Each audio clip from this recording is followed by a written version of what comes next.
বেরিয়ে আসছেন বিধানসভা থেকে, বেরিয়ে আসছেন এবং এই মুহূর্তে মাননীয় অর্থ দপ্তরের রাষ্ট্রমন্ত্রী মাননীয় মমতা বন্দ্যোপাধ্যায়ের নেতৃত্বে যে ক্যাবিনেট বাজেট অনুমোদন করেছে, সেই বাজেট পেশ করা হয়েছে।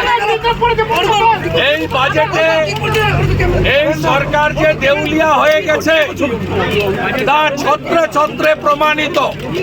এই বাজেট বেকার বিরোধী বাজেট। 2,15,00,000 বেকার যুবক যুবতীদের সাথে বিশ্বাসঘাতকতা করলেন মমতা ব্যানার্জি তার শেষ বাজেটে। এটা তৃণমূল কংগ্রেস সরকারের 15তম এবং শেষ বাজেট। তারা 2,15,00,000 বেকার যুবক যুবতীদের সঙ্গে বিশ্বাসঘাতকতা করলেন। যে মুখ্যমন্ত্রী 11-র আগে বেকারদের মঞ্চে দাঁড়িয়ে দাঁড়িয়ে চাকরির প্রতিশ্রুতি দিয়েছিলেন, এই বাজেটে একটিও কর্মসংস্থানের কথা নেই। এই বাজেট উত্তরবঙ্গ জঙ্গলমহল এবং সুন্দরবন বিরোধী বাজেট। এই বাজেটে সমগ্র উত্তরবঙ্গে নদী ভাঙন, ইরিগেশন স্কিম, পাহাড়ের উন্নয়ন, চা বাগানের উন্নয়ন, চা শ্রমিকদের জন্য পরিকল্পনা এবং সামগ্রিক মালদা থেকে গৌড় থেকে আলিপুরদুয়ার এবং আজকে চিলা রায় মহোদয়ের জন্মদিন কোচবিহার, তার জন্য এই বাজেটে কোনো প্রস্তাবনা নাই। এই বাজেট কৃষক বিরোধী বাজেট। কৃষক বন্ধু তার কোনো অর্থ বরাদ্দ বৃদ্ধি নেই। ক্রপ ইন্স্যুরেন্সে নতুন কোনো ঘোষণা নেই। উচিত মূল্যে সার, পেট্রোল, ইলেকট্রিকে ভর্তুকি কৃষকদের দেওয়ার কোনো প্রস্তাব নেই। বয়স্ক প্রবীণ কৃষকদের জন্য কৃষক ভাতা এবং কৃষকদের অ্যাক্সিডেন্টাল বেনিফিটের কোনো প্রস্তাব এই বাজেটে নেই।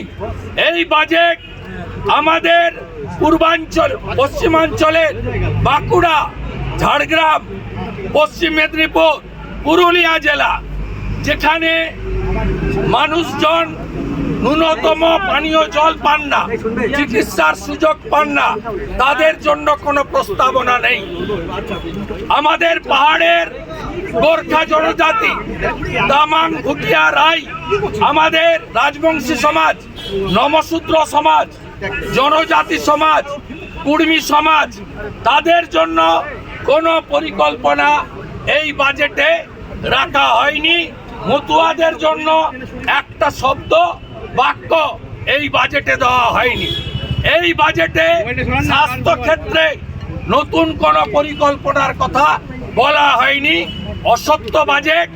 এবং এরা সুন্দর সাগরে ব্রিজ করবেন, অমুক করবেন।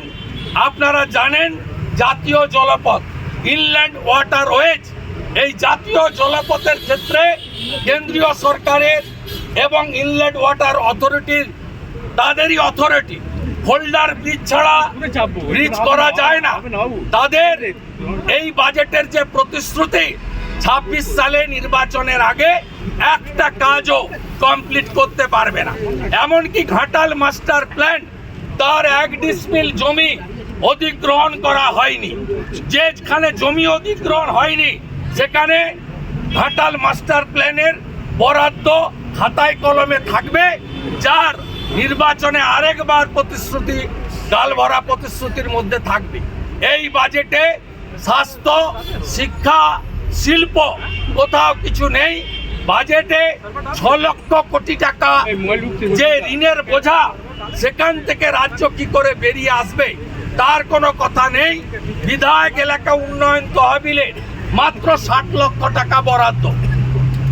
আজকে 5 বছর আগে থেকে এই বরাদ্দ। এই টাকায় উন্নয়ন হয় না। যেখানে ঝাড়খণ্ডের মতো রাজ্যে একটা বিধায়ক 5 কোটি টাকা পায় এলাকা উন্নয়নের জন্য। এখানে বিধায়ক এলাকা উন্নয়নে কোনো অর্থ বরাদ্দ করা হয়নি বা বৃদ্ধির প্রস্তাব নেই। সাথে সাথে আপনারা দেখেছেন এই বাজেটে স্মার্টফোন দেওয়ার কথা বলা হয়েছে। ICDS আশা স্মৃতি ইরানি মহোদয়া যখন মন্ত্রী ছিলেন তখন কেন্দ্রীয় সরকার 200 কোটি টাকা দিয়েছিল, 10,000 টাকা মাথা পিছু ICDS আশা কর্মীদের স্মার্টফোন কিনে দেওয়ার জন্য। 3 বছর ধরে ওই টাকা অ্যাকাউন্টে রেখে সুদ খেয়ে আজকে কেন্দ্র যখন টাকা ফেরত দিতে বলেছে তখন স্মার্টফোন দেওয়ার ঘোষণা এই বাজেটে করেছে। সর্বোপরি এই বাজেটে নারী সুরক্ষা, আরজি করের ঘটনা থেকে শিক্ষা নিয়ে নারী সুরক্ষার কথা নেই। লক্ষ্মী ভাণ্ডার যে ওদের মহিলাদের সামাজিক প্রকল্প তার বরাদ্দ বৃদ্ধির কথা নেই।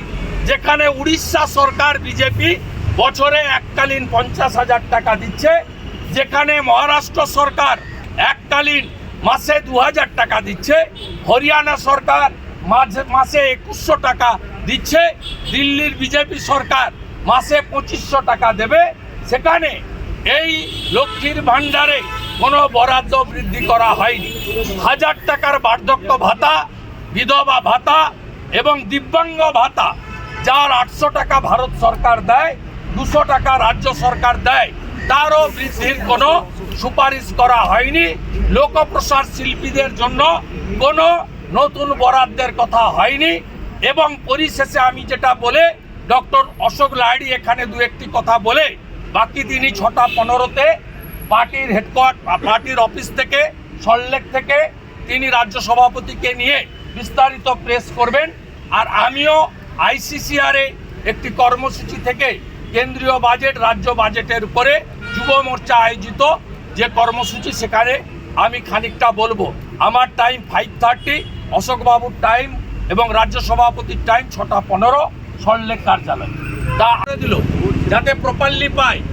এখানে 15 সালে পে কমিশন হয়েছিল, যার রিপোর্ট এসে জমা পড়েছিল 20 সালে এবং 19 সালে বিজেপি 18টা সিট পেয়েছিল বলে ভয়ে সেদিন সামান্য পে কমিশনের রিপোর্টের একটা পোর্শন ইমপ্লিমেন্ট হয়েছিল। আর ডিএ নিয়ে সম্প্রতি কর্ণাটকে হাইকোর্ট বলেছে ডিএ হচ্ছে কর্মচারীদের অধিকার। আপনি প্রথম দিন থেকে বলেছেন ঘেউ ঘেউ করবেন না, ডিএ দেব না, ডিএ আমার ইচ্ছার উপর নির্ভর করে। আপনি আজকে 4% ডিএ দিলেন, যখন জানুয়ারি মাসে কেন্দ্রীয় সরকার 4% এনহ্যান্স করেছে। লাভটা কি হলো? গ্যাপটা কত? গ্যাপটা এখনও 31-32% গ্যাপ কেন্দ্রীয় পে কমিশন করে দিয়েছে। সেপ্টেম্বরে কেন্দ্রীয় সরকার আবার 3 বা 4% দেওয়ালির আগে বাড়িয়ে দেবে। তা গ্যাপটা কত থাকলো? যেভাবে আমাদের বাজার দর বাড়ছে, সেক্ষেত্রে সরকারি কর্মচারী, পুলিশ কর্মচারী, শিক্ষক, অধ্যাপক, শিক্ষাকর্মী, তাদের ক্ষেত্রে আপনার এই যে বৈমাতৃসুলভ আচরণ, কারণ আপনি পোস্টাল ব্যালটে হারেন, আপনি মুসলমান ভোট নিয়ে যেতেন আর ওই গরিবদেরকে 500,000-এর লোভ দেখিয়ে যেতেন। আপনার এই সরকার 6 লক্ষ কোটি টাকা ঋণ করলো, প্রত্যেকের মাথার উপর 59,000 টাকা করে ঋণ, বাম আমলে ছিল 20,000 টাকা। এই বাজেট বক্তৃতাতে আমাদের বাজেট স্পিচ ইনোগ্রেট করবেন doctor Lahiri, he is eminent economist, তিনি আপনাদের ডিটেলসে বলে দেবেন। কিন্তু আমি নাটসেল বলে দিলাম, এটা একটা দিশাহীন একটা বাজেট। এবং আমার যেটা ভালো লেগেছে, অর্থনৈতিকভাবে মুখ্যমন্ত্রী বা তার সরকার যে পঙ্গু হয়ে গেছে, এই বাজেটের ছত্রে ছত্রে তার প্রমাণ আজকে তারা দিয়ে গেছে আর পশ্চিমবঙ্গ। তারপরেও মোদিজির উদারতা, নির্মলা সীতারামনজির ফেডারেল স্ট্রাকচারকে রেসপেক্ট, 90% অ্যাজামশনের টাকা দিয়ে দিয়েছে সরকার। 3 লক্ষ কোটি টাকার উপর যে বাজেট, লাস্ট ইয়ারের কথা বলছি, 91,000 কোটি টাকা ঋণ, 79,000 from market, 9,000 from RBI, 2,200 from other sources. কোথায় নিয়ে যাচ্ছে আমাদের এই সরকার? আর আপনাদের বলি, মোদিজির হিসাবটা নেবেন নাকি? লিখুন 82 কোটি ফ্রি রেশন, 140 কোটি দেশে।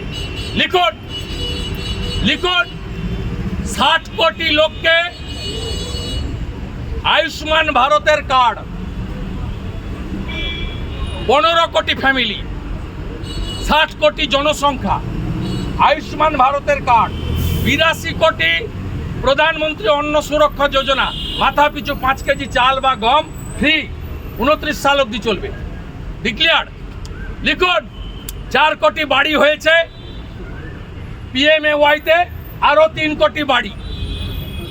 লিখুন 13 কোটি PM কিষাণ সম্মান নিধি, পশ্চিমবঙ্গেও 50 লক্ষ লোক আছে। আর কি লিখতে চাইছেন? গ্যাস 11 কোটির বেশি।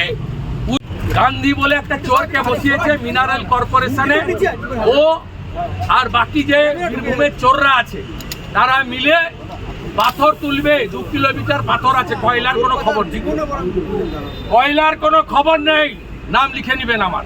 2 কিলোমিটার শুধু পাথর আছে, ওই পাথরটা বেচবে।